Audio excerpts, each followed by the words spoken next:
name is Nicole Rojcik. I'm from Harvard University, and my area of interest is the monetary system of economics. Today I'd like to speak to you about a prevalent practice of de facto subprime lending here in Canada. The 6 leading Canadian banks are in total denial that they are approving mortgages for borrowers with such poor credit ratings and scores. In fact, it is the other way around. Of the total number of mortgages being approved each year, 82.6% of these are technically speaking to those who are not qualified for such approvals. Now the question arises, what is a credit rating and how is it calculated? A credit rating for a borrower is directly proportional to his or her income. It has nothing to do with the credit score, as is the popular belief of one and all. I'd like to quote an example of a cab driver buying a residential unit for $500,000. How did he get approval? The standard principle of lending is 2.5 times of a borrower's income. So the fact that a cab driver is buying a home worth $500,000, it proves that it is 10 times more than his actual income. The realistic income of a cab driver cannot exceed more than $45,000 to $50,000 a year, so how is he getting approved for such a mortgage with only putting 5% down? Well, this is only possible with providing multiple job letters that are depicting an enhanced income collectively. Even though the 6 Canadian banks are in total denial of this practice of lending, it is actually happening every day. And what is this? This is de facto subprime lending. And what would be the outcome of such a practice? The answer is total disaster for both the borrower and the lender.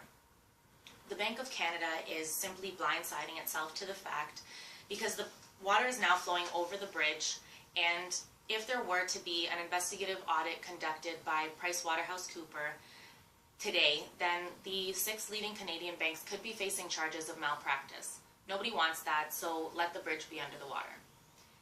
Now the question arises how to stop this practice of de facto subprime lending, and the answer lies in low interest rates and monetization of the debt.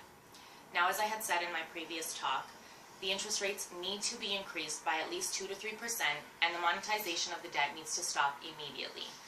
It is my advice that anybody related in labor-intensive jobs, cab drivers, truck drivers, new immigrants, and other related fields, that to strongly consider all these factors before stepping into the real estate market as a buyer, as in my opinion, you will only be buying debt, and the day is not far that you will just sink into it because the Canadian real estate markets are looking to correct themselves.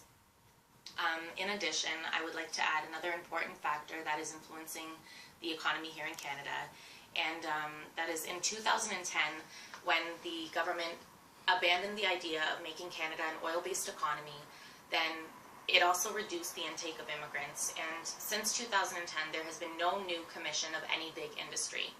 Now, this clearly proves that the monetization of the debt is coming to bite the Bank of Canada right where it hurts, and it is in their best interest to abolish this practice completely. I'd like to thank Rabble TV and Irfan Malik for giving me the opportunity to express my opinion and to share my research with everyone. I will be further elaborating on other related topics in my later talks. Thank you very much.